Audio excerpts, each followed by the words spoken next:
नमस्कार दोस्तों, मैं आपका दोस्त रितेश आपके अपने यूट्यूब चैनल में स्वागत है। चलिए दोस्तों, निफ्टी में आज हम लोग कहाँ पे ट्रेड बन सकता है उसको एनालिसिस कर लेते हैं। देखिए, मार्केट जैसे ही खुला, मार्केट ने गैप अप खुला। गैप अप खुलने के बाद डाउन साइड में आया। डाउन साइड में कहाँ पे आया, यानी देखिए प्रीवियस डे के हाई के पास आया, उसको सपोर्ट लिया, उसके पास ऊपर गया, यानी डे हाई के ऊपर गया थोड़ा सा।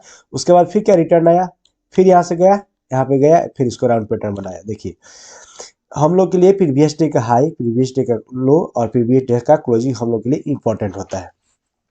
वही हुआ, आज मार्केट ने गैप अप खुला। गैप अप खुलने के बाद डाउन साइड में, यानी प्रीवियस डे के हाई को हम लोग का लिया, ए रिस्पेक्ट किया, यानी यहाँ पे सपोर्ट लिया, फिर उस पर मार्केट अप साइड में गया। फिर ऊपर गया अप साइड में, यानी डे हाई के पास गया। उसके बाद थोड़ा सा समय बिताया, फिर डाउन साइड में आया। फिर उसके बाद गया, फिर यहाँ से अप साइड में गया, डे हाई के पास गया, डाउन साइड में आया।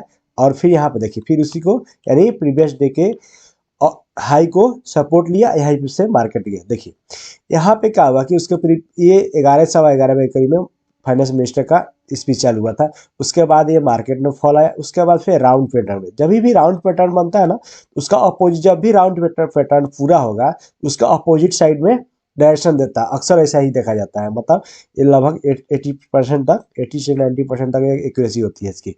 आज देखिए, अगर लंबे पे, यानी अब कल हमने वीडियो पर राउंड पैटर्न का डिस्कस कर दिया, तो यानी देखिए यहाँ से क्या हुआ था कि यहाँ पे एक राउंड पैटर्न बना रहा था 950 तक का, हम लोग को राउंड पैटर्न को फुलफिल करा था। वही हुआ, देखिए मार्केट ने क्या किया, इसको राउंड पैटर्न बनाया, 950 तक का गया।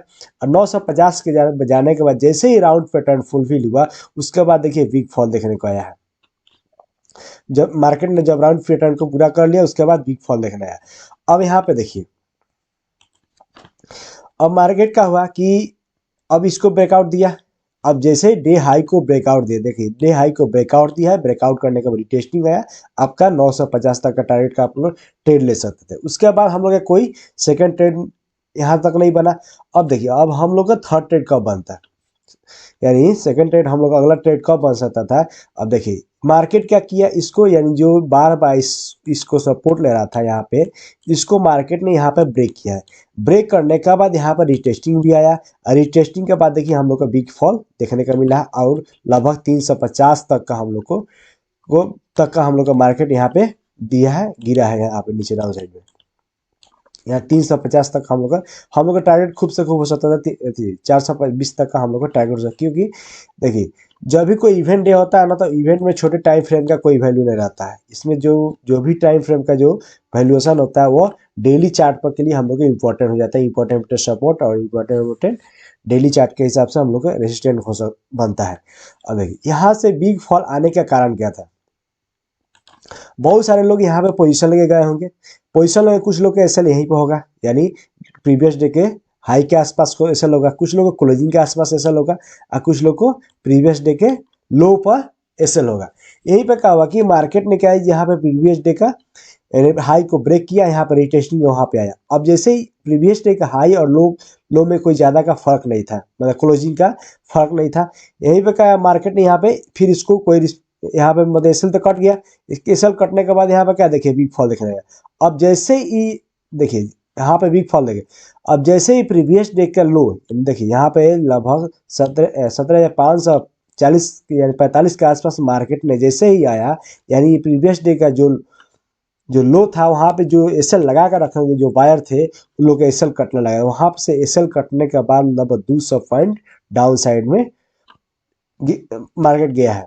उसके बाद फिर क्या, जैसे ही यहाँ पे आया, यहाँ पे आने पर कुछ लोग प्रॉफिट भी किएंगे। प्रॉफिट करने के बाद यहाँ पे हैमर बना।